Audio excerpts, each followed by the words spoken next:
Hello everyone, Baharampur থেকে আমি স্মিতা। আজ চলে এসেছি সয়দাবাদ মহারাজা শীষচন্দ্র বালিকা বিদ্যালয়ে, আমার স্কুলে বলতেই পারো। স্কুলে পা দিলেই প্রচুর পুরনো স্মৃতি ঘিরে ধরে, আর মনটা যতই চেষ্টা করি খারাপ করেই ওঠে। আর না পাওয়ার দিনগুলো আর ফিরে পাবো না, তবে কত স্মৃতি এখানে জড়িয়ে রয়েছে সে বলা যাবে না। কতদিন লেট লাইনে দাঁড়িয়েও রয়েছি, ওখানে দিনগুলো কাটিয়েছি। হ্যাঁ, এই সেই সিঁড়ি, তবে এখন দুদিকে সিঁড়ি রয়েছে।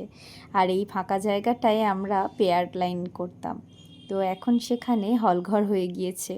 অনেকটাই উন্নত হয়ে গেছে, স্কুল পাল্টে গিয়েছে, তবুও যেন স্মৃতির পাতাগুলো একটা একটা করে জড়িয়ে রয়েছে এক একটা দেয়ালের সঙ্গে।